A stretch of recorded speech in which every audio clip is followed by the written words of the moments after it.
Allez, c'est parti. Donc, bonjour et bienvenue à tous. Ravi de vous accueillir aujourd'hui pour ce webinaire qui est consacré à la décarbonation. Donc, je suis Vincent Garneau, je suis le responsable développement durable et RSE pour la CCE Occitanie. Et aujourd'hui, donc, on vous propose un webinaire sur le parcours que proposent les CCI et on fait ça de façon conjointe avec l'ensemble des partenaires qui nous accompagnent et qui peuvent vous accompagner également sur voilà, la décarbonation dans votre entreprise. Donc, au programme du jour, il y aura une partie introductive pour voilà, rappeler un petit peu le contexte, les enjeux autour de la décarbonation.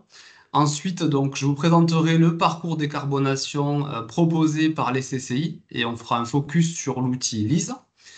Et puis, donc, on vous rappellera comment on met en place une méthode bas carbone, quels sont les leviers d'action, les acteurs et les aides mobilisables.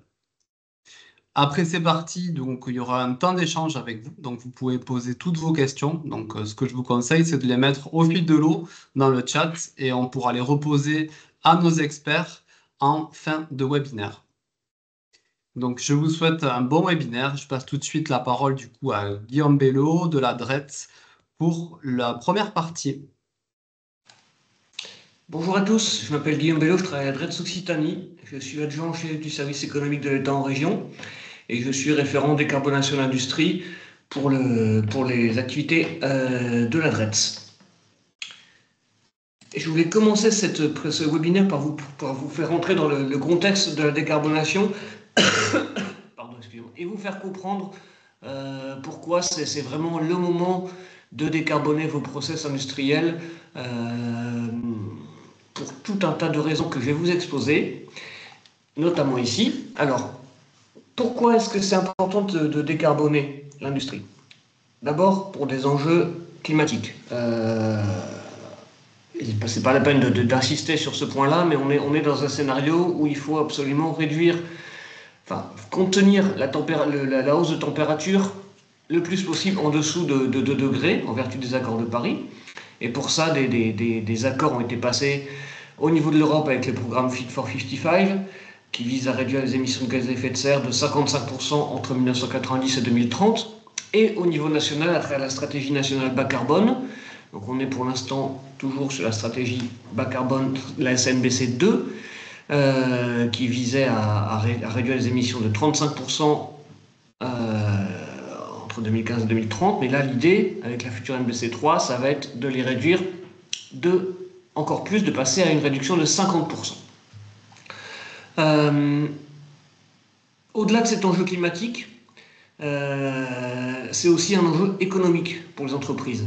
C'est-à-dire que les émissions de gaz à effet de serre sont généralement induites sont le plus souvent induites par des combustions de produits fossiles, que ce soit des gaz ou du fioul ou du charbon, dont aujourd'hui on ne maîtrise pas l'approvisionnement. On n'a pas de combustible fossile, ou peu de combustible fossile en France, donc on est dépendant de l'étranger. D'abord, donc, c'est une question de souveraineté, et puis aussi une question de prix, parce qu'on ne maîtrise pas le prix de ces combustibles. Donc c'est important de travailler là-dessus pour des questions climatiques, pour des enjeux de souveraineté, et aussi pour des enjeux de compétitivité, je vous l'ai dit, parce que, un, on ne maîtrise pas le coût de ces énergies, et puis deux, en plus, demain, pour des questions de compétitivité hors coût, hein, demain, les grands donneurs d'ordre, les grands acteurs industriels ou économiques, je ne vais pas les citer, mais toutes les grandes entreprises qui ont des politiques RSE très développées, qui vont devoir décarboner leurs propres émissions, vont aussi décarboner leurs émissions de scope 3, et demain ne passeront que par des prestataires, des sous-traitants, des fournisseurs qui auront eux-mêmes réduit leurs propres émissions. Donc si vous voulez demain avoir accès au marché de ces grands donneurs d'ordre, eh bien, il faudra avoir mis en œuvre des actions de décarbonation. Donc c'est important pour l'enjeu climatique, c'est important pour l'enjeu de souveraineté, c'est important pour l'enjeu de compétitivité.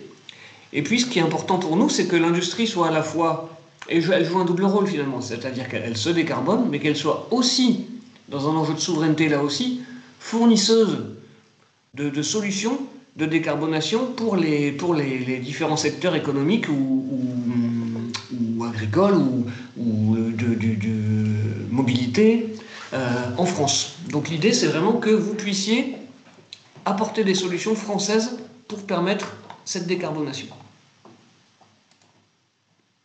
Si on rentre maintenant sur ce que c'est que les émissions industrielles, les émissions de gaz à effet de serre en France, elles sont composées pour un peu moins de 20%, elles sont dues pour un peu moins de 20% à l'industrie. C'est-à-dire que l'industrie représentait à peu près 18% des émissions industrielles de gaz à effet de serre en 2019, concentrées sur 4 gros secteurs d'activité: la métallurgie, 23%, un quart; la chimie, un gros quart, 26%; les matériaux de construction, un autre quart, les matériaux de construction, donc notamment le ciment, hein.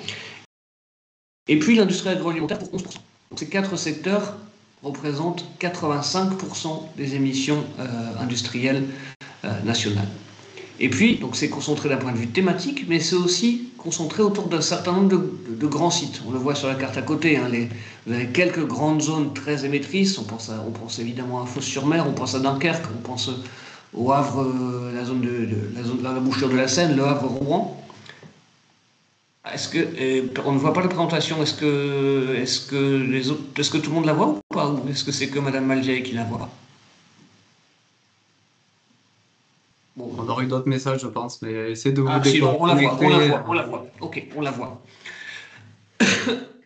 Donc, pardon, je reprends mon propos. Donc, ces émissions, elles sont concentrées autour de 4 grandes thématiques et autour de quelques grandes zones industrielles. Pour autant, et on va le voir un peu plus tard, hein, il est indispensable de travailler sur l'ensemble des secteurs d'activité et l'ensemble du périmètre géographique national et évidemment régional si on veut réussir à atteindre l'objectif qui est fixé. Je me suis amusé sur ce graphique à vous présenter les émissions industrielles occitanes depuis 1990, donc entre 1990 et 2022. Donc ce qu'on voit, c'est qu'on est sur une baisse qui est quasiment continue, hein, en tout cas sur une tendance évidente à la baisse depuis 1990, comme elle l'est d'ailleurs au niveau national, hein, puisqu'on a baissé en Occitanie de à peu près 40% les émissions industrielles de gaz à effet de serre entre 1990 et 2022. Oui, on est passé de à peu près 6 millions de tonnes à un peu plus de quelque chose comme 3,1 millions de tonnes.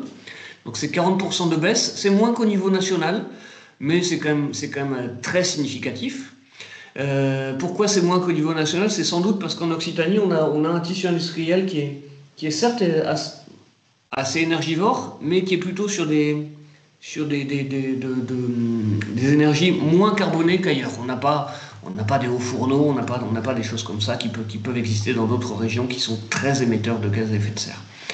Et d'ailleurs, l'industrie en Occitanie ne pèse que, entre guillemets, 12% de nos émissions régionales, là où je vous disais que c'était 18% au niveau national. Pour autant, si on regarde les émissions, on a une répartition des émissions qui est très significative. On a là aussi nos 3 grands émetteurs régionaux, que sont les 3 cimenteries de Port-la-Nouvelle, de Beaucaire et de Martres-Tolosane, qui représentent un peu moins de la moitié des émissions industrielles. Là, on est sur l'année 2019. Hein. Donc en 2019, on était à 3,5 millions de tonnes à peu près. À peu près 1,5 millions de tonnes qui venaient des cimenteries. À peu près 1,1 million de tonnes qui venaient de quelques dizaines, 70 à peu près autres gros émetteurs régionaux. Donc avec ces quelques 70 émetteurs régionaux, on attenait 75% des émissions industrielles de gaz à effet de serre régionales. Mais ça veut dire aussi qu'avec à travers de plusieurs milliers d'autres acteurs industriels régionaux, ils représentaient 25% de nos émissions de gaz à effet de serre industrielles. Et donc, l'importance de travailler aussi sur ces milliers d'entreprises industrielles qui représentent le quart des émissions de gaz à effet de serre industrielles régionales, et sans lesquelles on ne réussirait pas à atteindre l'objectif qui nous est assigné. Ce que ça nous a amené à construire une feuille de route pour la décarbonation de l'industrie dans le cadre de la COP Occitanie, la conférence des parties Occitanie, autour de 3 cibles. Donc je vous disais les 3 cimenteries, Beaucaire pour la nouvelle Martres-Lausanne, les quelques dizaines, et à peu près 70 gros émetteurs industriels de gaz à effet de serre, et puis les milliers de petits entre guillemets émetteurs industriels de gaz à effet de serre diffus, qui représentent, je vous le disais, le quart de nos émissions. On a construit un plan d'action autour de ces 3 cibles. Le premier grand axe, c'est d'avoir un accompagnement individuel par la DRETS et l'ADEME sur les quelques gros émetteurs, les quelques dizaines de gros émetteurs industriels pour bien connaître leurs projets, identifier leurs besoins et les accompagner au mieux. Pour connaître aussi leurs besoins en biomasse, en électricité, en déchets, en combustibles alternatifs, pour bien connaître leurs besoins en hydrogène décarboné, de façon à pouvoir intégrer ces besoins dans les documents de planification régionaux. Un autre volet important, c'est de faciliter la mobilisation du crédit bancaire et de rendre les projets qui font l'objet d'un tiers-financement éligibles aux aides publiques. L'idée, c'est que les acteurs économiques puissent le plus possible accéder au meilleur crédit bancaire possible et puis qu'ils puissent évidemment le plus possible accéder aux aides publiques. Un volet important pour la partie des petits émetteurs industriels ou des émetteurs industriels diffus, c'est de massifier l'accompagnement et la sensibilisation vers ces petits émetteurs. Je vous l'ai dit, pour les gros émetteurs, il y en a à peu près 70. On a un accès assez facile et privilégié vers ces gros émetteurs. Il est évident que nous, DRETS ADEME, on ne pourra pas accéder aux milliers de petits émetteurs industriels de gaz à effet de serre et qu'on a besoin de massifier cette sensibilisation et cet accompagnement en utilisant les compétences des relais du dernier kilomètre, les chambres consulaires, les organisations professionnelles, les territoires d'industrie, etc. Autre volet de cette feuille de route, renforcer l'offre d'accompagnement des PME. L'idée, c'est de pouvoir aller le plus possible vers un accompagnement dédié à ces PME et des aides à la décision, des diagnostics, des outils qui soient le plus possible adaptés pour cette cible-là. Une fois qu'on a fait des diagnostics, des études de faisabilité, l'idée c'est aussi d'améliorer le taux de transformation des aides à la décision, en s'assurant, que les aides à la décision sont bien ciblées, et ensuite en faisant en sorte d'avoir un suivi le plus efficace possible pour s'assurer que les études ne restent pas des études et se traduisent en investissement. Et puis, je vous le disais également, l'idée, c'est que la décarbonation de l'industrie profite aussi aux entreprises occitanes et de mettre en lumière et de valoriser l'action et les activités de nos offreurs de solutions régionaux. Les grandes tendances, je vous les ai présentées tout à l'heure, c'est le graphique de gauche, on est sur des tendances à la baisse, mais on a un objectif qu'on s'est donné dans le cadre de la COP, qui est de passer de à peu près 3,5 millions de tonnes d'émissions industrielles en 2019 à peu près 2,4 millions de tonnes en 2030, ce qui correspond à une baisse d'à peu près 31% sur la période. Donc si on regarde par rapport à la tendance, à la grande tendance, donc 1990-2020, on voit qu'on est bien, les courbes sont parallèles, hein, c'est-à-dire que on peut se dire que si on reste sur les mêmes tendances de décroissance des courbes, on devrait arriver à l'objectif. Sauf que si on regarde sur les dernières années, ce qu'on se rend compte, c'est qu'on est plutôt sur un palier. Entre 2014 et 2022, on est plutôt sur une baisse qui est moins forte, une baisse des émissions industrielles de gaz à effet de serre qui est moins forte que ce qu'elle était sur la période de 1990-2020. Et donc, là, pour le coup, si on suit la tendance, on n'y arrivera pas. Et donc, il est vraiment important, fondamental, de continuer à travailler sur ces différentes cibles. Alors, si on rentre un peu dans le concret, en quoi ça consiste décarboner l'industrie ? D'abord, une industrie, c'est pas à vous que je vais apprendre, une industrie, c'est des matières premières qui rentrent, des produits à transformer. C'est de l'énergie, ressources fossiles, de l'électricité. C'est aussi des procédés qui peuvent dégager des émissions de gaz à effet de serre, des procédés, des transformations chimiques, des réactions chimiques, des réactions de décarbonatation qui peuvent se faire pour certains procédés. C'est aussi évidemment des matières qui rentrent, qui sont carbonées, qui pourraient être moins carbonées. Et puis c'est des produits finis. Donc l'idée, c'est vraiment de travailler sur l'ensemble de ces caractéristiques industrielles pour réduire les émissions de CO2. Comment on fait? D'abord, il y a trois volets essentiels, hein. Le premier volet, c'est de réduire les consommations énergétiques. C'est la sobriété, hein. C'est la sobriété énergétique, c'est-à-dire ne pas utiliser ce qui n'a pas besoin d'être utilisé. Éviter le gaspillage d'énergie, c'est éteindre une machine quand on ne s'en sert pas,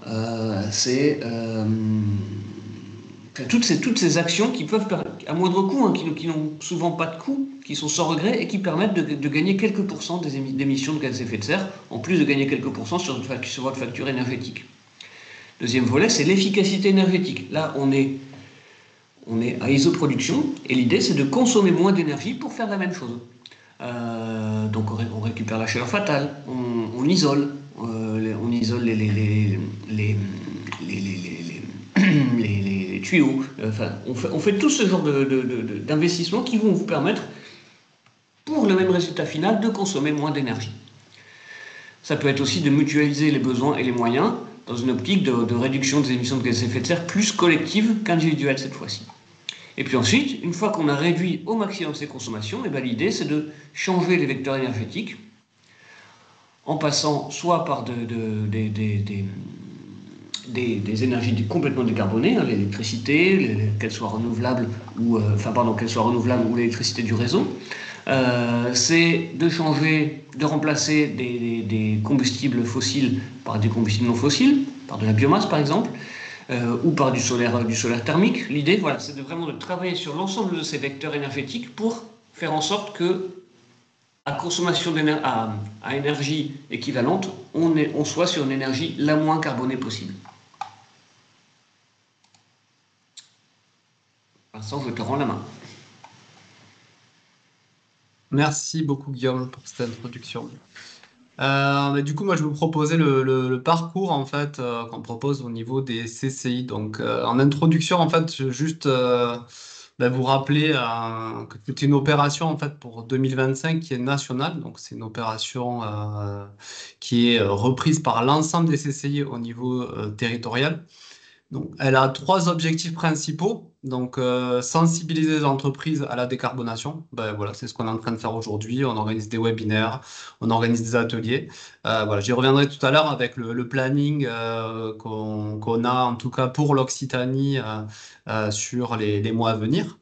Accompagner les PME et les PMI donc dans les étapes du parcours de décarbonation, en les aidant à identifier les leviers d'action, à faire des visites, et notamment par un outil d'évaluation carbone simplifié, donc LISE, que je vais vous présenter juste après. Et dans le cadre du plan d'action, bien sûr, les orienter vers les dispositifs d'aide ciblée.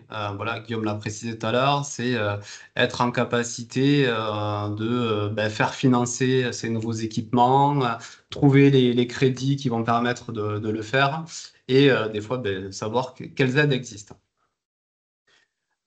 Donc tout ça, ça part d'un contexte global, hein, avec, voilà, on l'a présenté, une évolution de la réglementation, des rapports d'extractivité où voilà, les acheteurs qui demandent de la donnée, il faut être capable de justifier certaines mesures. Donc, voilà, la décarbonation apparaît aujourd'hui comme un des facteurs clés pour continuer à progresser et à s'améliorer.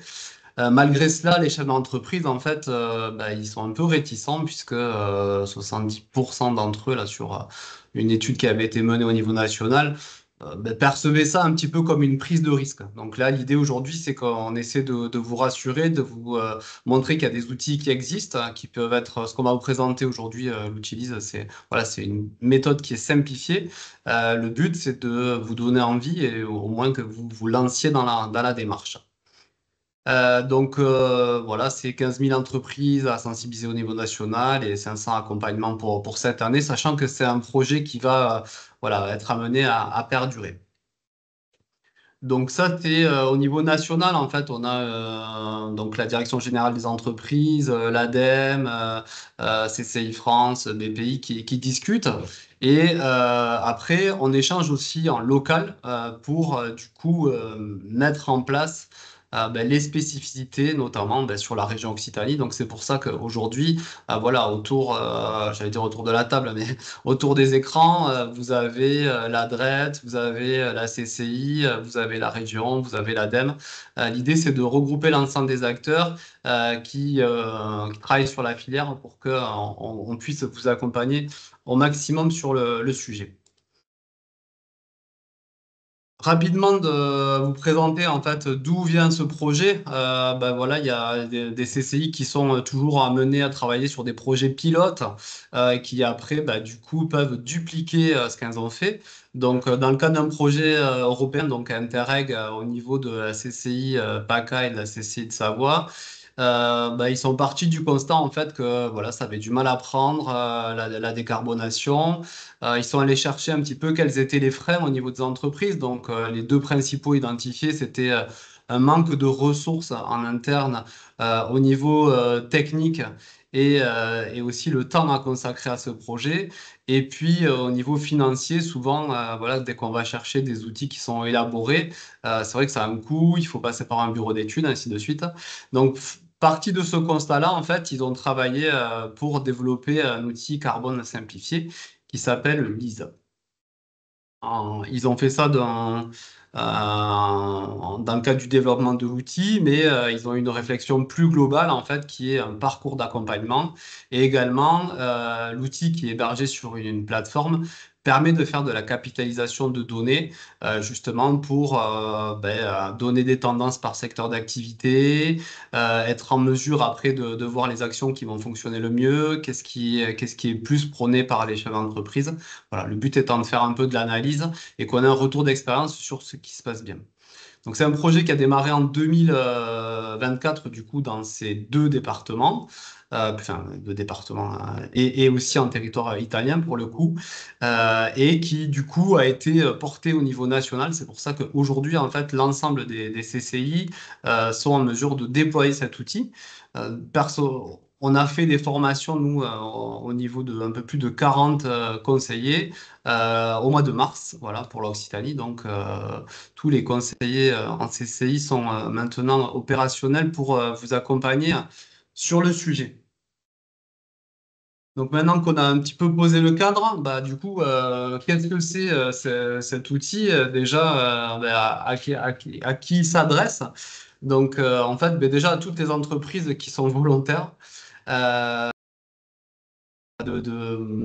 faire un bilan carbone simplifié. Donc, c'est sûr que principalement, il est destiné plutôt à de la TPE, PME et pas les gros émetteurs qui ont déjà en fait, des démarches complètes qui ont été élaborées. Donc là, on parle du scope 1, 2, 3, tout simplement parce que cet outil il va s'adresser juste au scope 1 et 2. Donc ça, c'est du coup pour qui? Comment? Donc comment? Il y a à peu près, on estime entre un jour et demi, 2 jours en fait le temps de travail pour réaliser ce bilan carbone simplifié. Pourquoi? Parce que déjà il y aura une visite d'entreprise pour vous présenter un petit peu l'outil, faire votre connaissance, échanger avec vous, voilà s'il y a des freins.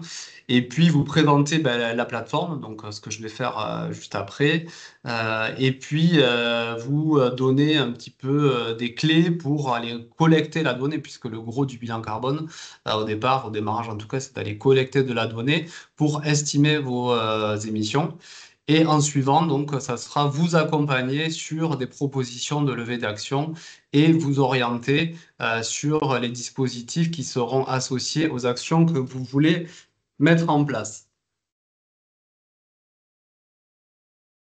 Donc, ça a déjà été énoncé par Guillaume en amont, mais voilà, vraiment, l'idée, pourquoi réaliser un bilan carbone aujourd'hui, en tout cas dans le contexte, ben, voilà, pour être efficient, pour être efficace, en tout cas sur des démarches globales en termes de consommation d'énergie, ben, c'est réduire en fait les coûts et les impacts. Donc, voilà, ça a été dit, on n'utilise pas de machines, pas de consommation, donc on réduit ses coûts, on optimise ses process, on gagne en compétitivité sur le marché. Bah, du coup, on a une démarche de stratégie, on est capable de la justifier quand il y a des marchés publics ou des appels d'offres, ou tout simplement, voilà, vous avez besoin de justifier sur des rapports extra-financiers auprès d'acheteurs.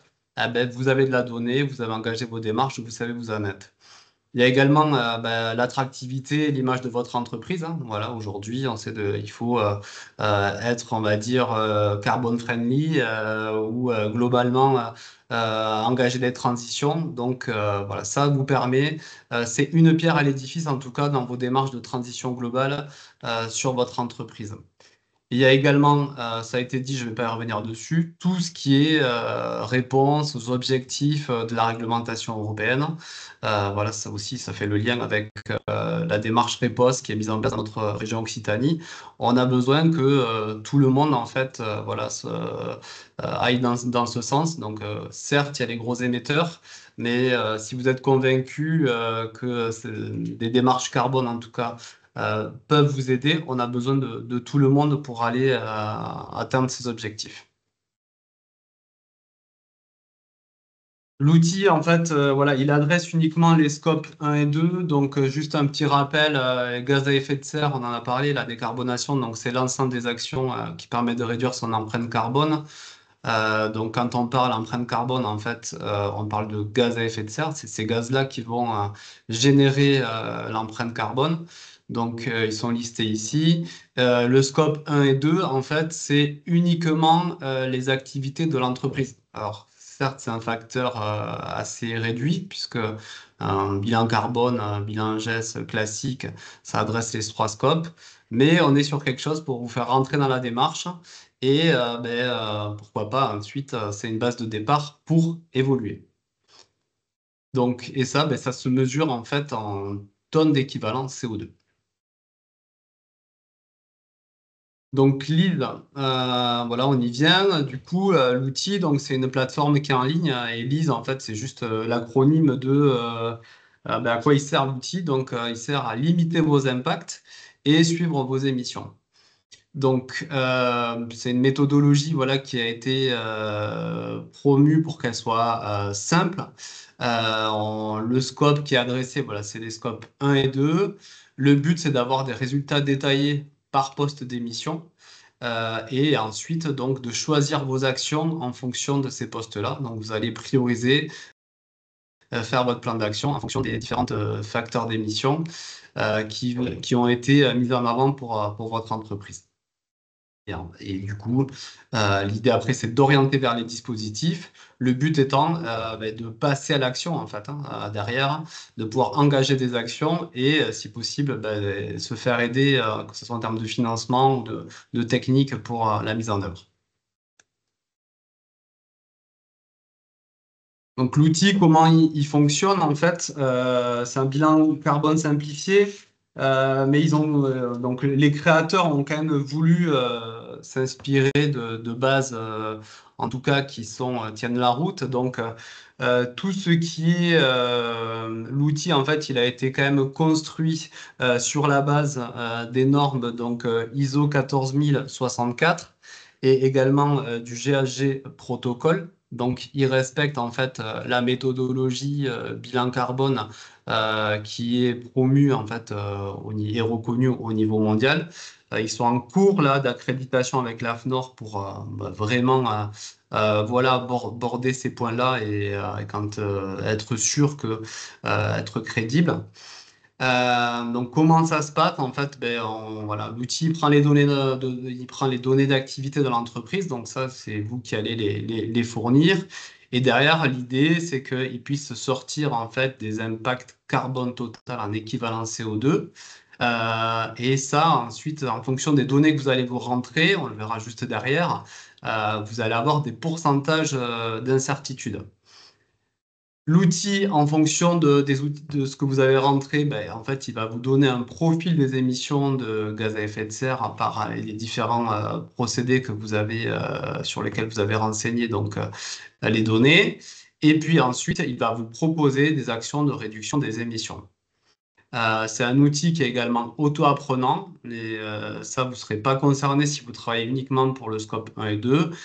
C'est qu'en fait, il y a quand même un algorithme à l'intérieur qui permet de générer des données par secteur d'activité. C'est des moyennes en fait qui calculent pour des secteurs d'activité. Je vais vous passer la partie introductive en fait de l'outil, qui est en fait bah, les parties administratives de l'outil. En fait, bah, vous allez renseigner qui je suis comme entreprise, qui je fais. Moi, je suis l'interlocuteur principal, mais je souhaite associer des interlocuteurs. Vous allez renseigner votre secteur d'activité, votre chiffre d'affaires, la superficie de votre entreprise. Voilà, quelques données classiques pour créer en fait votre profil. Et une fois que ce profil est créé, en fait, voilà, l'objectif maintenant, c'est de vous parler en fait de bah, comment il fonctionne l'outil. Donc, c'est une plateforme en fait qui est dynamique, hein, qui est hébergée en ligne, hein, tout simplement. Et donc, en fait, une fois que vous avez passé la partie un petit peu profil, vous allez avoir voilà, un écran qui se divise en trois.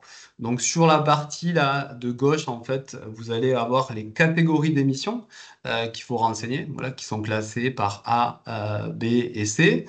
Ensuite, vous allez avoir l'écran central sur lequel vous allez compléter vos données. Et puis sur la partie de droite, en fait, dès que vous allez compléter, vous allez avoir un compteur dynamique en fait qui vous estime directement le total des émissions.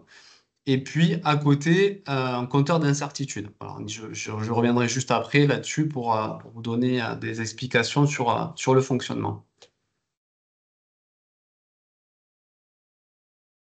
Donc la première des parties, en fait, il y a un petit guide hein, d'entreprise pour voilà qui vous sera remis si vous êtes intéressé pour voilà la collecte de données. Une fois que vous savez quelles données il faut aller chercher, donc là par exemple on est sur le combustible, donc vous allez renseigner en fait ben, la nature de votre combustible. Donc là ici on est sur le gaz. Voilà. Vous pouvez rentrer également vos données d'électricité. Vous allez aussi avoir des choses sur votre déplacement. Et au fur et à mesure, en fait, vous allez avoir ben, votre total d'émissions qui va évoluer en tonnes équivalent CO2. Et vous voyez le petit plus là. Donc, si je viens de rentrer mes données gaz, en fait, on a additionné la partie gaz. Donc, un exemple également sur les voitures, ben, qu'est-ce qu'on va renseigner? Le nombre de voitures que vous avez avec les types de motorisation. Et puis derrière, voilà, on va le voir, on passe sur du coup les unités en fait qui sont à chaque fois proposées par l'outil. Donc ici, on a la nature, par exemple, du combustible ou de l'utilisation. Et derrière, donc, si on a une facture de gaz voilà, qu'on veut rentrer annuelle, est-ce qu'on compte le gaz sur du PCS? Est-ce qu'on compte le gaz sur du kilowattheure? En fait, c'est ici en fait, qu'on va pouvoir renseigner l'unité. Et à côté, voilà, il y a en fait la source, hein, le type en fait de données qu'on a rentrées. Est-ce que c'est une mesure directe? Est-ce que c'est une mesure estimée? Voilà, et ça va définir en fait le degré d'incertitude. Alors, chaque bilan carbone a un pourcentage d'incertitude. Mais ici, en fait, le mode simplifié, ça va vous permettre de définir en fait un degré d'incertitude ici qui va se remettre ici. Donc, dans l'idée, c'est que vous pouvez commencer quelque chose on va dire, sur de la donnée moyenne de votre secteur d'activité. Et puis petit à petit, si vous souhaitez, vous pouvez affiner, en fait, le but étant de gagner en données de certitude. Donc typiquement, là, pour vous donner un exemple, vous prenez une facture, donc du coup, sur des kilowatts PCS sur le gaz, si c'est la facture. Donc c'est une mesure directe. Donc là, on estime à peu près à 5% d'incertitude. En revanche, si vous mettez voilà, une consommation moyenne annuelle de gaz, on va passer sur de la donnée un petit peu extrapolée. On va passer là entre 15 et 30% d'incertitude. Voilà. Donc vous avez plusieurs façons de rentrer. L'idée, c'est que ça ne soit pas bloquant. Ça peut vous donner des solutions pour compléter votre bilan carbone. En revanche, voilà, vous allez augmenter votre degré d'incertitude. Une fois que vous avez complété en fait l'ensemble des émissions, voilà, le parallèle est fait en fait avec votre conseiller CCI local où en fait pour avoir accès à vos données, il faut soumettre votre diagnostic. Le but juste là, c'est que on puisse quand même jeter un coup d'œil, qui est pas tout ça, ça peut arriver de se tromper sur soit des volumes ou notamment des unités et qui vont faire vraiment beaucoup varier votre pourcentage d'émissions. Donc il y a un point de contrôle à ce niveau-là. Donc ça veut dire que là, vous soumettez votre diagnostic, il sera relu et à partir dès qu'il a été relu et validé, en fait, voilà, vous allez pouvoir accéder. Donc là, on est sur la partie tableau de bord. Hein, une fois que votre diagnostic a été validé et revu. Donc ça, c'est la partie en fait conseiller CCI à laquelle vous aurez accès une fois votre diagnostic validé avec de grands indicateurs, donc le volume global des émissions en tonnes équivalent CO2, on calcule un pourcentage d'émissions par dB, le taux d'incertitude qui revient ici, et ensuite, voilà, les répartitions des gaz à effet de serre. Donc là, on peut s'apercevoir que c'est sûrement une industrie qui fait beaucoup de combustion et qui n'utilise pas trop d'énergie électrique, puisqu'on a quasiment tout le camembert rempli avec la partie du coup émission directe combustion. Et bon voilà, il y a plein de tableaux du coup donc sur la répartition des pôles d'émission. Moi, j'ai fait une copie d'écran là pour vous présenter un petit peu le détail du camembert. L'idée en fait de ça, c'est derrière de pouvoir orienter en fait les actions prioritaires. Donc vous allez avoir votre plan d'action qui va être déjà orienté. Par exemple, ici, on a deux actions qui sont proposées. Et derrière, on a une liste des actions suggérées, plus toute une bibliothèque en fait ici où on peut avoir accès. Et ce qui est intéressant, en fait, c'est que voilà, ces actions, en fait, elles sont personnalisables. Donc là, ce que je vous conseille de faire, c'est d'échanger avec voilà, des personnes ressources dans l'entreprise, avec votre conseiller, pour choisir les actions qui seront le plus adaptées. Donc, vous pouvez, une fois que vous cliquez sur l'action, en fait, voilà, c'est peut-être un peu petit, mais modifier le titre, mettre une description. Vous allez avoir, en fait, la plateforme va vous donner un pourcentage de réduction estimée de votre globalement. Donc ça, vous allez pouvoir l'ajuster si vous avez des données plus fines. Également une année de réalisation, et puis vous avez des indicatifs de coûts de mise en place. Voilà. Ça, c'est tout ce qui est partie outils. Donc, voilà, juste vous rappeler en fait que toute cette stratégie de décarbonation, en fait, elle doit s'inclure dans une démarche globale de l'entreprise.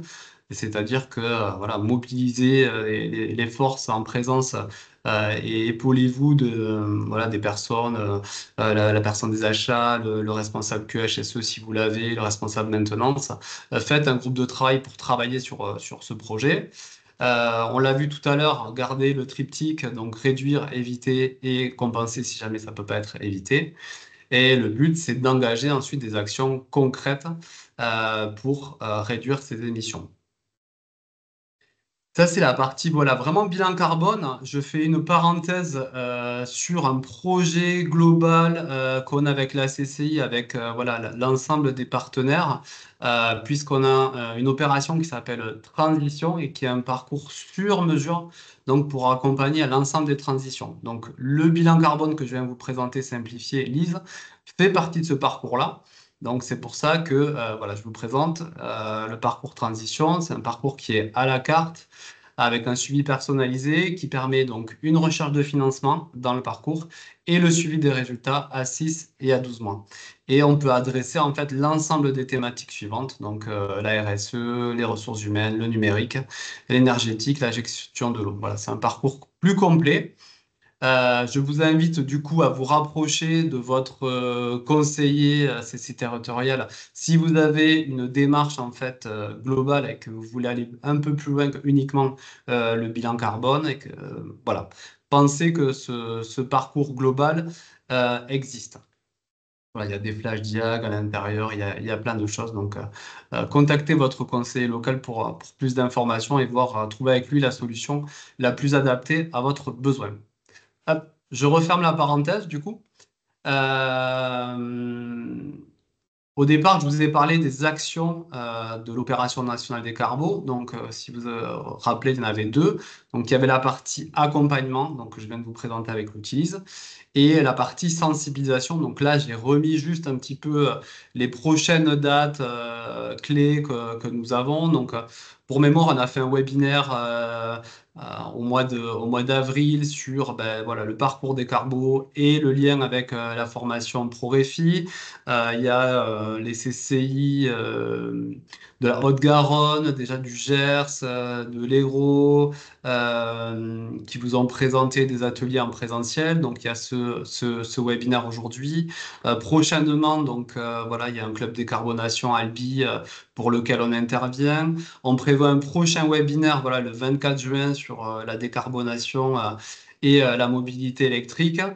Donc voilà, n'hésitez pas à aller voir sur le site internet soit de la CCI Occitanie, soit de votre CCI locale. On a en fait voilà, l'agenda qui est à jour avec l'ensemble des accompagnements qu'on peut vous proposer pour vous accompagner sur voilà, votre démarche globale de transition dont la décarbonation fait partie. Et je pense que voilà, j'arrive au bout de la présentation. Donc voilà, maintenant, la balle est dans votre camp, à vous de jouer. Vous pouvez aller voir à quoi ressemble la plateforme sur cette adresse Internet. Et je crois que je vais passer la parole voilà, à Anne et Elisa pour la partie méthode bas carbone et les leviers d'action. Et en suivant, Christophe interviendra. Merci Vincent. Donc, bonjour à tous. De notre côté, nous allons vous présenter les dispositifs décarbonation de l'ADEME sous un format donc, de parcours. La première étape, c'est vraiment de connaître ses consommations pour décarboner votre site. C'est vraiment important de connaître et suivre vos plus gros postes de consommation, comme l'évoquait Guillaume en début de webinaire. C'est vraiment la première étape essentielle et qui est très importante pour vous permettre voilà, d'identifier quels sont vos différents postes de consommation, d'avoir de la donnée et également voilà, de savoir combien vous consommez sur chaque poste pour ensuite mettre en place des premières actions qu'on appelle des actions rapides sans effort, comme par exemple arrêter des machines à certains horaires non travaillés. Ces actions permettent aussi d'estimer voilà, un gain de temps et de retour sur investissement et de faire émerger des actions prioritaires au sein de votre site. On vous a remis quelques exemples d'actions, typiquement la mise en place de capteurs, de compteurs, de logiciels de suivi pour vous permettre de suivre vos consommations, vos pics de consommation. Notamment voilà, réaliser un audit énergétique pour suivre vos consommations ou un bilan carbone pour suivre vos émissions de gaz à effet de serre. Et la dernière action, ça peut être voilà, le recrutement ou la formation, la montée en compétences d'un référent énergie sur le management de l'énergie. Donc, pour vous accompagner sur cette première étape connaître ses consommations. On a tous les diagnostics qui sont donc opérés par la BPI, mais financés également par l'ADEME.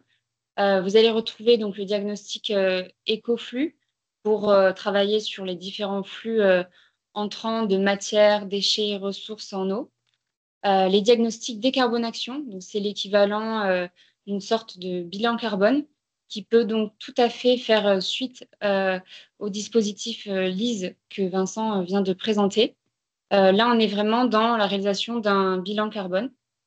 Et ensuite, le diagnostic éco-conception pour travailler sur l'éco-conception d'un produit ou d'un service au sein de votre entreprise.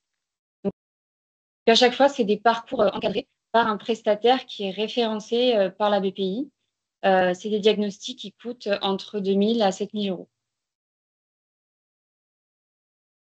Le deuxième dispositif, c'est sur de l'aide à la décision.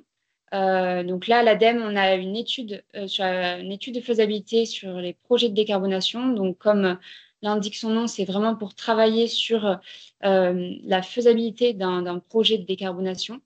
C'est une étude qui peut être financée entre 50 à 80%. Je reviens sur les diagnostics, puisque je ne l'ai pas précisé, c'était des diagnostics qui étaient fermés actuellement depuis fin de l'année dernière. Ils ont rencontré un grand succès et donc il n'y a eu plus d'enveloppe budgétaire.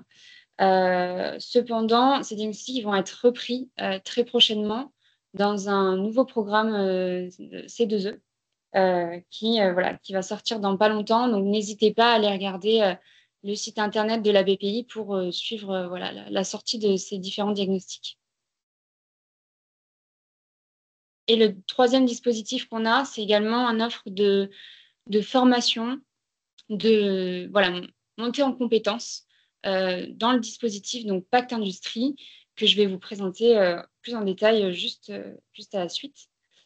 Donc, le programme Pacte Industrie, c'est un programme qui est financé par des certificats d'économie d'énergie à hauteur de 49 millions d'euros sur une période de 3 ans, donc de 2023 à 2026, et qui avait vraiment pour objectif de former, de massifier en fait une offre de formation et d'accompagnement auprès d'entreprises et d'industriels. On a regroupé donc sous un même programme des méthodologies qui étaient déjà existantes et notamment de nouvelles méthodologies. Donc, c'est un programme qui est piloté par 2 acteurs, l'ADEME et l'AT2E, qui est l'Association technique de l'énergie et de l'environnement. Je passe rapidement, mais juste pour vous présenter un petit peu le panel de solutions qui fait partie du programme.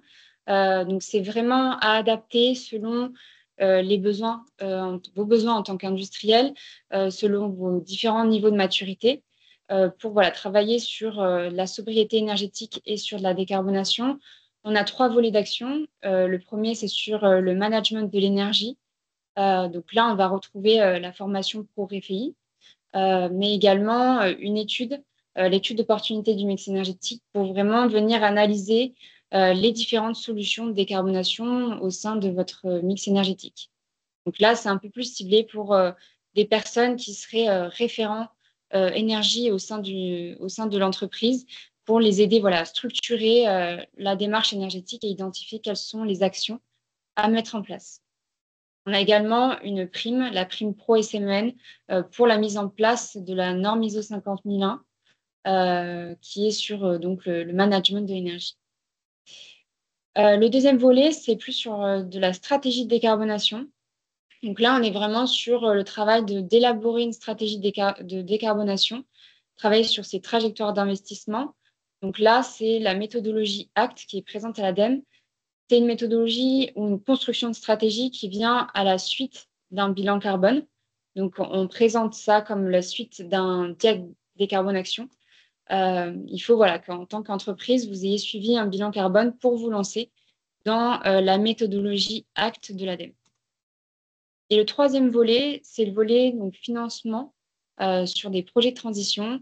C'est un volet qui va vous accompagner à construire et accélérer vos plans de financement sur vos projets d'investissement bas carbone.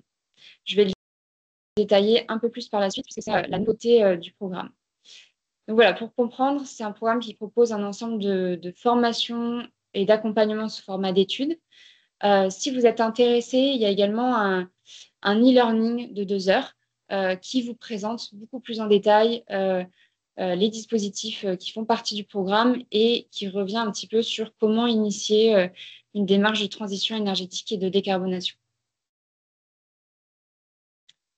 Donc, le dernier volet, comme je disais, le volet financement, c'est un petit peu la nouveauté du programme, puisque c'est une offre vraiment complète pour vous aider à concrétiser vos projets de décarbonation. Dans un premier temps, on a donc des formations, notamment un e-learning à suivre en ligne et une formation d'une journée qui permet vraiment de reprendre, voilà, comprendre les outils de financement, savoir comment maîtriser les risques et opportunités des projets d'investissement. Donc, si vous êtes intéressé par ces formations qui durent une journée, elles sont disponibles également sur le site de Pacte Industrie. Et donc, à la suite de ces formations, on a également un dispositif d'accompagnement individuel, de coaching. Donc là, c'est vraiment un projet 100% personnalisé. C'est un bureau d'études qui vous accompagne sur voilà, vos différents projets d'investissement par un prestataire qui est référencé donc, dans le cadre du programme. Pour entrer un peu plus dans le détail de chacun de ces coachings, donc on en a 5. Le premier, c'est sur comment analyser et lever les risques technico-économiques sur un projet complexe au sein de votre industrie. Le deuxième, c'est analyser la rentabilité financière et extra-financière d'un de vos projets, autant sur l'impact énergétique que sur les impacts émissions de gaz à effet de serre. Le troisième, c'est sur comment rechercher le mode de financement qui soit le plus adapté et les subventions qui seraient disponibles pour le montage de votre projet. Le quatrième coaching, c'est sur accompagner les acteurs internes sur voilà, les différents rôles, les différentes responsabilités dans tout le process de financement d'un projet. Et le dernier, c'est comment structurer le montage financier d'un projet de manière collective. Donc voilà, comme je disais, pour chacun de ces coachings, dans tous les cas, vous êtes accompagné par un prestataire qui a été référencé et qui voilà, accrédité à vous accompagner dans ces coachings. Donc, la cible de ces coachings, on est toujours sur de l'entreprise industrielle dans le cadre de Pacte Industrie. Il faut avoir un code NAF industriel ou au moins pouvoir témoigner d'une certaine activité industrielle. Chacun des coachings dure à peu près 3 à 5 jours et vous pouvez avoir une aide financière de 60 à 80% avec une assiette éligible sur chacun des coachings à hauteur de 5 000 €. Certains prérequis pour suivre les coachings, il faut donc avoir suivi la formation, financer la transition énergétique et bas carbone de votre industrie et pouvoir démontrer également que votre projet soit pertinent et en cohérence avec une certaine feuille de route de décarbonation au sein de votre entreprise. Donc, soit avoir voilà, déjà analysé les différentes opportunités de mise en place d'énergie renouvelable, soit avoir réalisé différentes études de faisabilité en amont. Mais voilà, que ce soit un projet un peu plus concret, stable, pour vous lancer dans ces coachings-là. Ici, on vous a remis les différentes modalités de prise en charge du programme Pacte Industrie. Voilà, vous avez l'information. Pour les formations, on a un taux d'aide entre 80 à 40%. 80% pour les moins de 250 salariés et 40% pour les entreprises de plus de 250 salariés. Donc, comme je disais, pour la formation pour RFI, pour les formations qui font partie de la méthodologie ACT et pour la formation du financement. Sur la partie accompagnement, donc les études, on est sur des taux d'aide de 80% pour les TPE, 70% pour les PME et 60% pour ETI et grands groupes. Donc, pour chacun des accompagnements. Et ensuite, on a donc la prime pour la mise en place de la norme ISO 50001, où on est à 20% de l'assiette éligible en fonction des dépenses énergétiques de chacun des sites. Et c'est une aide, une prime qui est plafonnée à hauteur de 40 000 €. Voilà, et je repasse la main pour la deuxième étape de la décarbonation sur la sobriété et l'efficacité énergétique. Merci Elisa. Donc, on passe ensuite à l'étape 2, une fois que vous connaissez bien vos consommations de sites. Alors, du coup, je n'ai plus la présentation. Je vais la remettre, hein. Ouais, je sais pas, Ok. la sauter du coup. Pas de Donc, souci. du coup, on va en priorité s'intéresser à la sobriété et l'efficacité énergétique sur site. Merci, Vincent. Merci, ouais, parfait. Et déjà, en priorité, essayer d'arrêter les pertes et le gaspillage. Donc pour cela, voilà, on va mettre en place des premières actions pour supprimer ce gaspillage. Et en fait, ce sont des actions qui vont pouvoir rester, qui sont rapidement, en fait, qui sont rentables rapidement. Donc ensuite, j'ai l'impression que ça ne passe pas. Je pense que tu vas Ah, faire. il faut que tu reprennes juste le partage, en fait. Parce que pour l'instant, c'est toujours moi qui l'ai. Sur le contrôle, prise de contrôle. Ok, pardon. C'est bon. Ok. Ouais, super, merci. Donc, quelques exemples d'actions. Par exemple, la récupération de chaleur fatale sur les compresseurs, les groupes froids ou les fours. Vous allez pouvoir mettre en place des variateurs de vitesse ou faire une campagne de détection de fuite d'air comprimé. Pour cela, pour vous accompagner là-dedans, donc il existe différents types de dispositifs. On va tout d'abord avoir un dispositif pour la décarbonation des process qui va s'adresser en priorité aux PME et aux grandes entreprises qui sont hors quota CO2. Alors, vous en avez déjà peut-être entendu parler parce il y a déjà eu un décarb flash en fait. Donc là, c'est la deuxième fois qu'on réouvre ce dispositif-là. Il est ouvert depuis un peu plus d'un mois maintenant. Et donc, il s'adresse à des projets compris entre 100 000 et 3 millions d'euros. Donc là, la prochaine relève sera mi-octobre. Et actuellement, alors, en fait, cet appel à projet, vous allez pouvoir regarder une liste vraiment précise d'actions éligibles qui concerneront des modifications du mix énergétique, de l'efficacité énergétique, de la récupération de chaleur fatale. Ça, vous pourrez retrouver le détail de cette liste sur le site de l'ADEME et également télécharger le cahier des charges pour avoir un peu plus de détails. Ensuite, il existe deux autres dispositifs. Donc, un dispositif de la région Occitanie. Donc, Christophe de la région Occitanie reviendra par la suite sur ces dispositifs-là. Et également, il y a en tête les C2E. Voilà, qui peuvent venir en complément dans le financement de vos actions. Pour cela, il faut s'orienter, voilà, questionner, se rapprocher du fournisseur d'énergie pour identifier la typologie de l'action et le niveau de C2E dont on peut bénéficier. En troisième étape, une fois que ces deux premières étapes auront été faites, on substitue par des énergies bas carbone. Donc pour ne plus utiliser d'énergie fossile et vraiment décarboner son mix énergétique. Donc c'est là où en fait on va avoir vraiment une grosse action en termes d'émissions de CO2 abattues, où vraiment on va avoir de réels résultats. Et par contre, on va partir sur des programmes d'investissement, des projets qui seront plus longs. Voilà, on part sur du moyen long terme en termes de réflexion et d'investissement.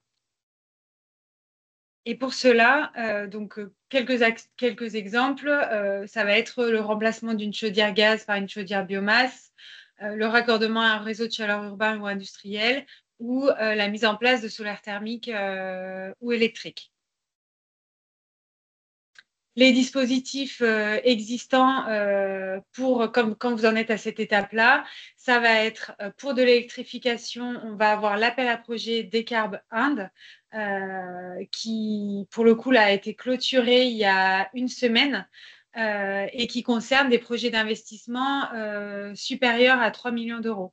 Donc, en fait, c'est des projets industriels en fait, c'est un dispositif qui arrive au-dessus de Décarb Flash, en fait, voilà, qui concerne des projets quand même plus conséquents de décarbonation. Donc, il y aura normalement d'autres relèves prévues en fin d'année ou début 2026. Donc ça sera bien évidemment à surveiller. Hein. Et pour la chaleur bas carbone, là, on va regarder du côté du fonds chaleur ou des contrats de chaleur renouvelable territoriaux en fonction de la puissance, de la taille de l'installation de chaleur bas carbone visée. Donc là, ça va concerner les projets de chaudière biomasse, solaire thermique, géothermie ou de récupération et valorisation de chaleur fatale. Donc là, un rappel sur la typologie des énergies renouvelables thermiques. Pour cela, il ne faut pas hésiter. À l'ADEME, voilà, on a des experts sur ces sujets-là. S'il y a des questions techniques, si vous avez besoin, n'hésitez pas. En DR, on a des collègues qui sont référents sur ces sujets-là. Et on vous a mis donc une carte qui a été récemment mise à jour sur les sites industriels, voilà, qui sont en train de se décarboner via les dispositifs qu'on vous a présentés, donc c'est-à-dire Décarb Flash, Décarb Inde, le BCIAT pour les projets de chaleur renouvelable.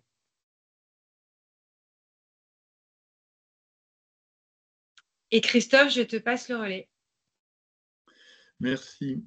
Donc, bonjour à toutes et tous, je suis Christophe Delagne, je travaille à la région Occitanie, je m'occupe de toutes les thématiques de transformation de l'industrie et j'ai aussi le plaisir de copiloter le groupe de travail Industrie Mieux Produire de la COP Occitanie avec Guillaume Belot de la DRETS.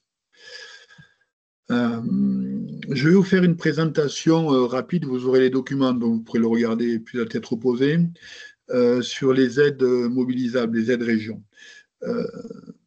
En fait, au niveau de la région, on a 3 thématiques essentielles. Si je fais de bas en haut, on a un premier chapeau qui consiste à accompagner les projets qui participent à la relocalisation d'activités.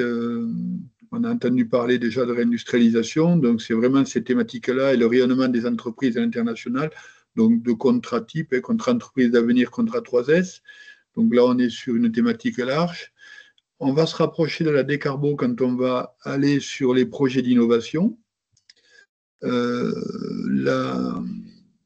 On a parlé du niveau de décarbonation, on va dire général, mais sur nos projets d'innovation, on essaie d'aller encore plus loin et d'accompagner toutes les thématiques qui peuvent toucher, qui peuvent avoir un impact de décarbonation dans les processus d'industrialisation ou autres. Donc, on a un contrat innovation ou appel à projet France 2030 avec nos collègues de la BPI, un contrat 3S sur, vous voyez mon curseur? Ouais. Un contrat 3S sur les projets vraiment de changement de process de production pour améliorer tout ça. Un appel à projet IDEMO, particularité de cet appel à projet, c'est lorsqu'une société, une entreprise a un projet innovant et pour le construire, elle va collaborer avec un centre de recherche. Donc, on va vraiment aller sur un niveau de recherche important et le même appel à projet, mais plus spécifiquement dédié aux startups industries de demain. Là, on est vraiment sur l'innovation. Et ensuite, le troisième chapeau qui est plus direct par rapport à tout ce que l'on vient de dire, qui concerne vraiment les solutions de financement. Donc vraiment sur le financement de la décarbo et de l'entreprise au sens large. On a un bloc IRDI, capital investissement, c'est pour de l'amorçage au capital et du développement. On a un bloc ARI sur les projets de souveraineté et un bloc OCTE qui concerne les projets d'infrastructure pour la transition énergétique et les projets de transfert industriel. Donc là, on est vraiment dans la thématique qui nous intéresse. Si je fais un petit focus là-dessus, l'objectif de ce fonds souverain régional, c'est fédérer le partenariat capital-investissement pour accompagner l'innovation, on en a parlé, la transfo-indus, ainsi que la souveraineté économique et énergétique. Donc, c'est vraiment une continuité et une complémentarité dans tout ce que vous ont présenté mes collègues au préalable. Donc, l'IRDI Innov 3 et AELIS 2, pardon, c'est un fonds de capital innovation sur les filières répondant aux enjeux de mutation économique. L'ARIS, c'est centré sur les projets répondant aux enjeux de souveraineté industrielle. et l'Octet qui développe 2 fonds, l'un dédié aux infrastructures pour la transition énergétique, Oxygène, et en articulation avec Fitéo, et l'autre dédié aux enjeux de la transformation industrielle, Octet Oxydev. Et prochainement, il y a un fonds citoyen dédié au développement des énergies renouvelables. Je vous rappelle que l'agence de développement ad hoc est l'agence de la région Occitanie qui est en contact au plus près des entreprises. Il y a 180 agents en territoire et ce sont vos interlocuteurs privilégiés pour venir chercher ces informations-là. Ils sont en région, c'est un service gratuit, c'est un service de conseil. Ils sont là pour vous donner toutes ces informations et rentrer un petit peu plus dans les détails.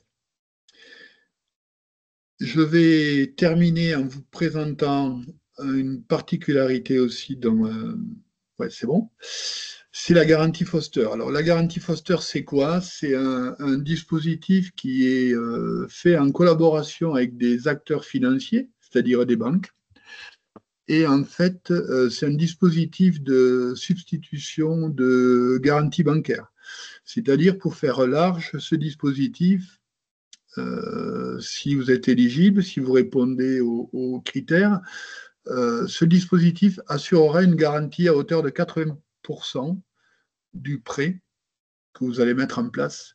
Et ça va permettre d'alléger la garantie du chef d'entreprise ou de l'entreprise sur ces prêts-là.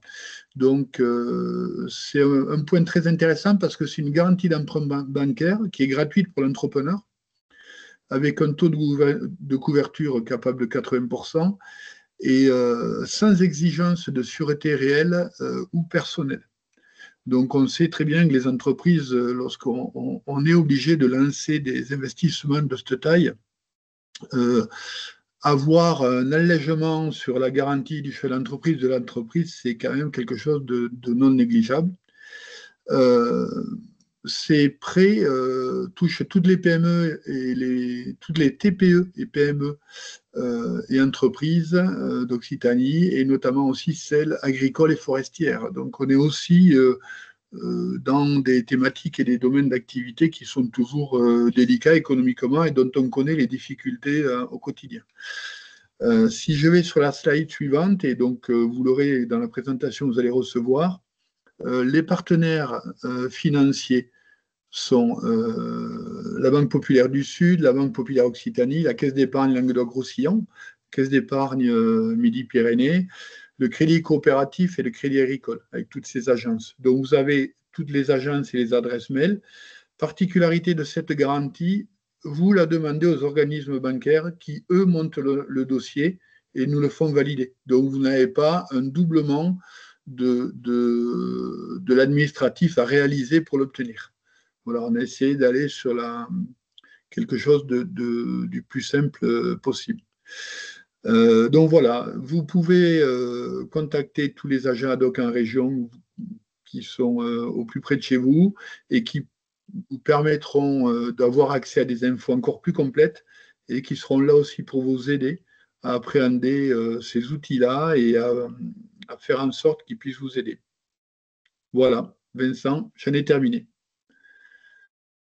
Merci beaucoup. Eh bien, écoutez, je vous propose de passer au temps de questions-réponses. On a 20 bonnes minutes pour répondre à vos questions. Donc, j'en ai déjà vu passer dans le chat. Je vais les reprendre du coup pour les poser à nos interlocuteurs. Donc, j'ai vu que Guillaume, tu avais une discussion sur, voilà, avec un interlocuteur sur un petit peu les données, en tout cas, qui ont permis de construire les tendances sur le bilan carbone. Et je crois que tu as apporté une réponse là-dessus. Pour ceux qui n'ont pas pu la lire, grosso modo, la question était de dire est-ce que la personne qui l'a posée, c'est Stéphane, je ne connais pas votre nom de famille, mais vous compléterez le cas échéant. Est-ce que la baisse des émissions qu'on constate depuis 1990 n'est pas due surtout à la désindustrialisation? La réponse est oui, la désindustrialisation a eu une part. Enfin, la réponse est non, elle n'est pas surtout due à la désindustrialisation, mais la désindustrialisation a bien eu un impact, on ne le dit pas, sur la réduction des émissions de gaz à effet de serre domestiques, Mais la majorité, la plus grande part de la baisse des émissions de gaz à effet de serre domestiques est due aux actions qui ont été mises en œuvre par les industriels français. Donc l'efficacité énergétique, l'intensité des émissions, etc. Donc oui, il y a eu un impact de la désindustrialisation sur la baisse en valeur absolue des émissions domestiques, mais non, ce n'est pas un impact majoritaire. Notamment la chimie a fait un énorme travail depuis les années 90 pour réduire ses émissions. C'est vraiment très significatif. Merci beaucoup. Il y avait une question qui avait été posée aussi sur l'outil LISE. Du coup, rappelez que l'outil LISE, en fait, avec le lien que je vous ai donné, que du coup, vous allez pouvoir accéder, c'est un outil, en fait, voilà, il est libre d'accès, en fait, pour l'utiliser. En revanche, pour avoir les résultats, vous comprenez qu'il y a quand même un contrôle et du coup, à ce moment-là, voilà, il y a une validation qui est faite. Donc, vous allez, pour la petite histoire, en fait, c'est qu'il y a une attribution, en fait, d'une personne qui a été formée sur votre département qui va être mandatée et missionnée, en fait, pour contrôler les données qui ont été rentrées. Voilà, pour vérifier qu'elles sont bien justes. Et du coup, à partir de là, l'idée, c'est quand même de construire son plan d'action avec lui.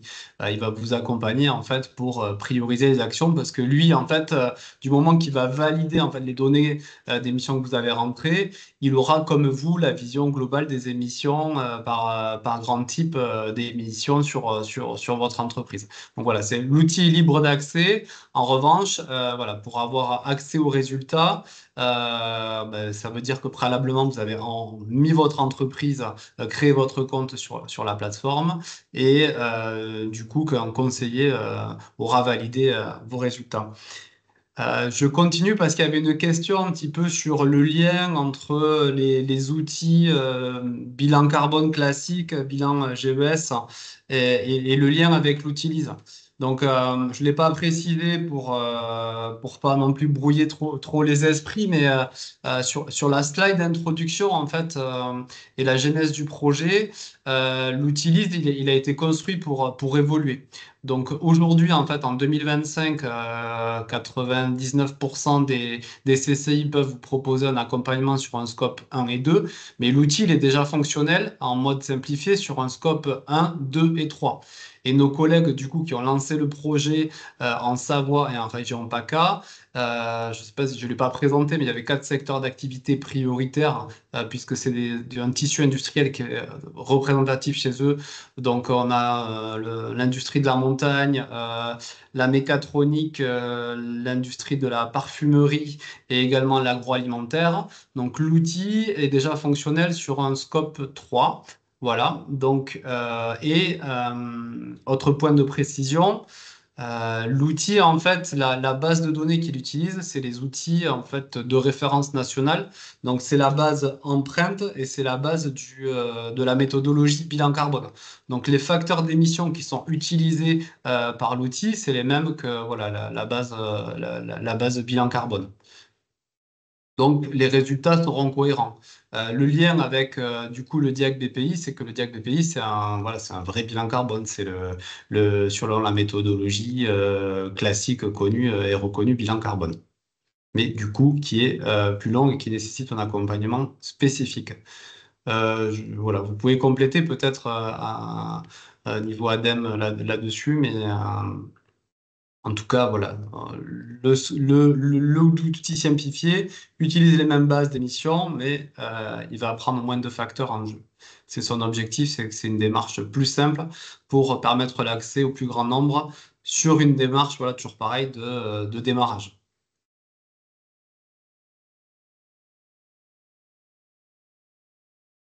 Après, du coup, si je prends dans l'ordre, il y avait une question de David, du coup, sur le plan d'action. Est-ce que l'entreprise peut y avoir accès ou est-ce que c'est un accompagnement qui est fait avec le conseiller?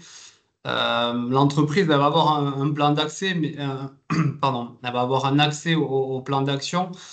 L'idée, ça reste quand même que voilà, le retour d'expérience du conseiller qui a du coup le réseau de connaissances sur les différents acteurs et qui a aussi le retour d'accompagnement de d'autres industries sera peut-être plus à même à lui dire, bon, ben, voilà, je vous conseille de commencer par tel type d'action, tel type d'action. Après, l'entreprise, elle a un peu modifié, comme je vous ai montré tout à l'heure, les caractéristiques des actions qu'elle va choisir.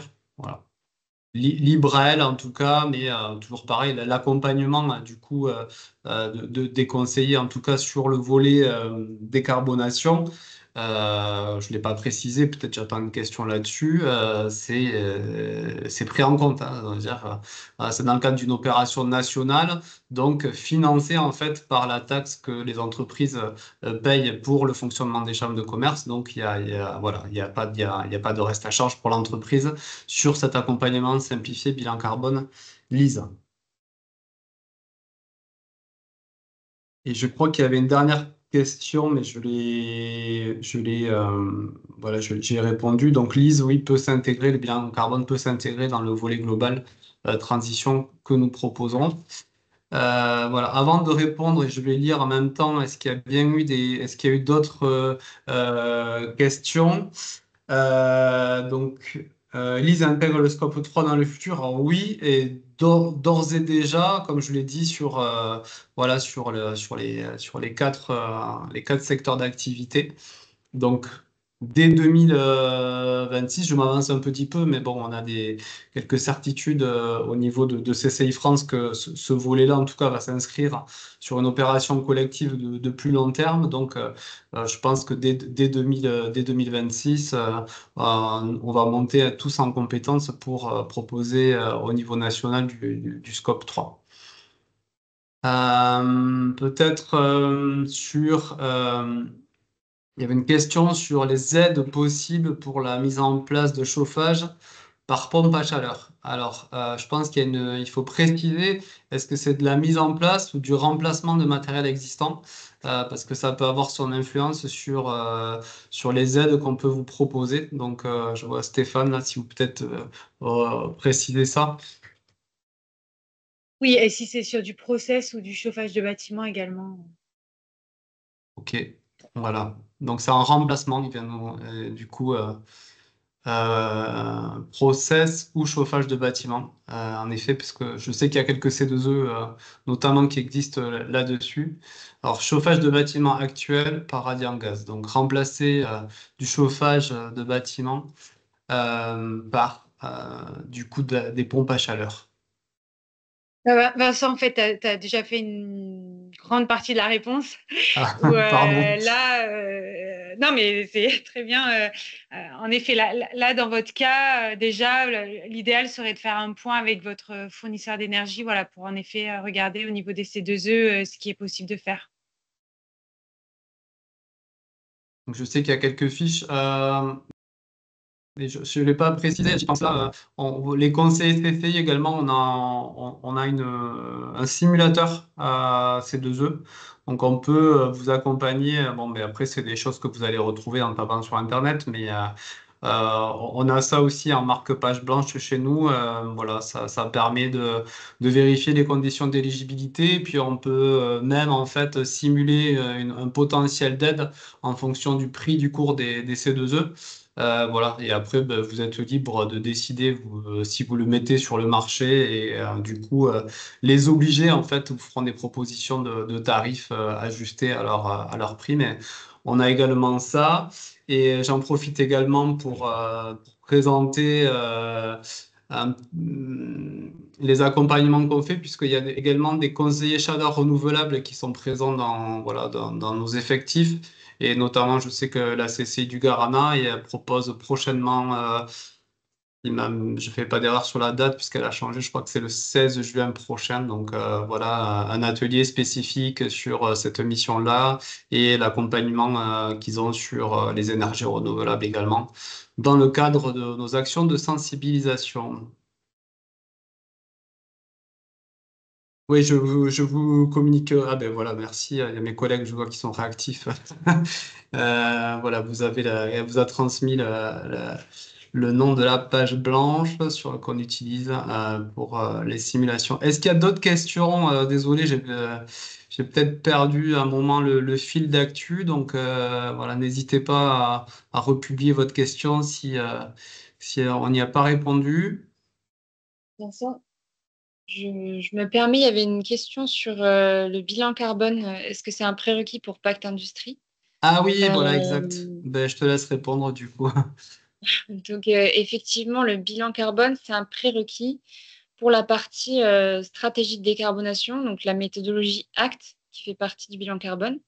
C'est une méthodologie qui a été développée par l'ADEME, mais aussi par des organisations au niveau international et qui est reconnue pour voilà, monter une stratégie qui soit en accord avec les objectifs des accords de Paris. Donc effectivement, là, on a vraiment besoin de partir de la base d'un bilan carbone, d'un plan d'action qui découle du bilan carbone pour vous accompagner en fait sur la structuration de votre démarche bas carbone. Donc c'est une étude qui dure 12 à 18 mois où vous êtes accompagné par un prestataire qui vous accompagne dans la construction d'une nouvelle stratégie de décarbonation. Donc, ça vient vraiment en plus d'un bilan carbone et vraiment approfondir ce qui est déjà vu dans un bilan carbone. Voilà. Mais pour les autres volets de Pacte Industrie, sur la thématique énergie et financement, pas besoin d'avoir de bilan carbone dans ces cas-là. Très bien, merci. Je vois que voilà, il y a un petit guide aussi qui a été mis dans le chat. Il y a des compléments d'information aussi qui vous ont été donnés par les conseillers énergie des CCI qui suivent ce webinaire et merci pour leur appui technique.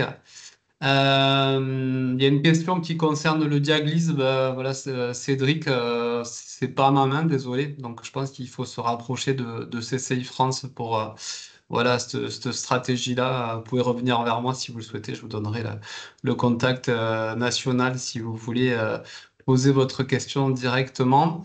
En attendant les autres questions, on a toujours un petit questionnaire de satisfaction pour savoir voilà, comment vous avez apprécié le webinaire. Donc, je vais vous le partager. Il va apparaître logiquement soit dans la zone de chat ou directement. Il y a une fenêtre qui va s'ouvrir sur votre écran. Donc, voilà, merci de prendre quelques minutes pour répondre. Et puis, c'est notamment, ça vous permet notamment, si vous êtes intéressé, voilà, de laisser votre contact. Hop, il faut juste que je modifie ça, du coup.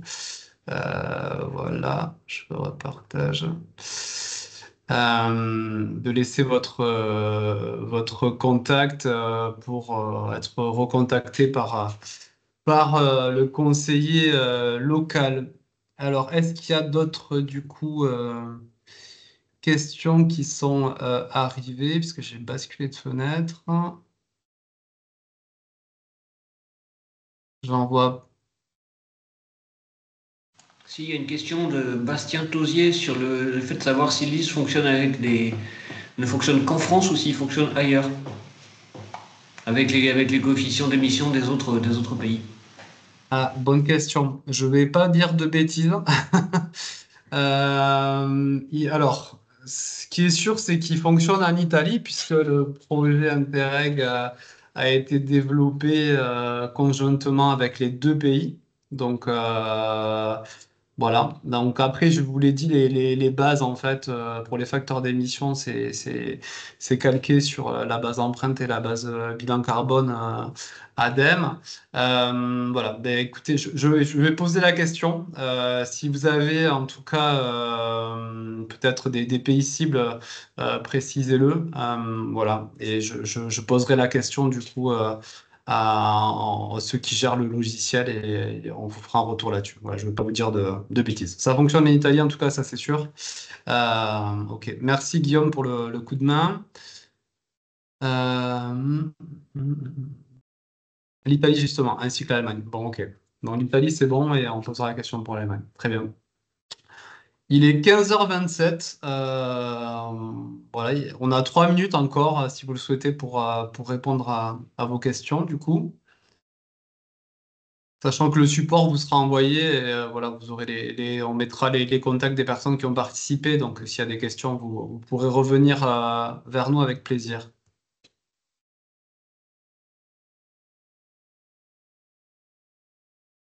Voilà, donc merci de prendre quelques minutes pour répondre au webinaire, aux questions en satisfaction, pardon, sur le webinaire. Et s'il n'y a pas d'autres questions, du coup, Peut-être 2 mots, Vincent, si tu me permets. alors, ouais, bien sûr, je prends la dernière question, du coup, et je te laisse Pardon, le mot de la vas-y. fin. L'IS fonctionne-t-il également avec le secteur des transports? Alors, c'est un outil générique, donc oui. Après, pour le secteur des transports, il y a peut-être l'ADEME pourra compléter. Je sais qu'il y a le dispositif EVE qui va plutôt aider sur les actions. Là, en tous les cas, il pourra évaluer les émissions carbone. Voilà, c'est pas un outil qui est spécifique pour ce secteur d'activité, mais voilà, il pourra le faire. Après, voilà, quand on adresse, si on parle d'une entreprise, sur les scopes 1 et 2, il va adresser uniquement les transports réalisés par l'entreprise, hein. Voilà, c'est pas toute la logistique de fret amont, aval qui sera prise en compte dans le scope 1 et 2.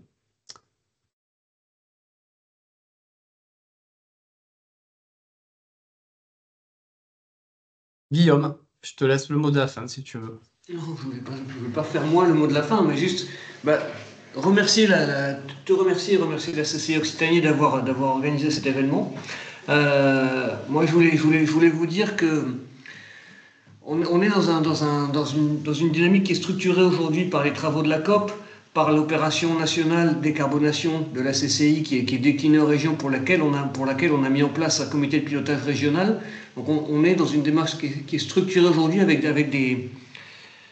une multitude d'interlocuteurs que vous avez en face de vous, qui sont notamment pour ce qui concerne les conseillers des CCI, qui étaient déjà très compétents et qui ont été encore dans la compétence encore été renforcés par la formation qu'ils ont reçue sur cet outil.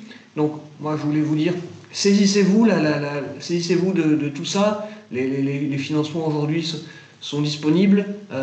C'est un enjeu climatique, économique, de souveraineté. C'est un enjeu de compétitivité pour vous, donc il est vraiment il est vraiment important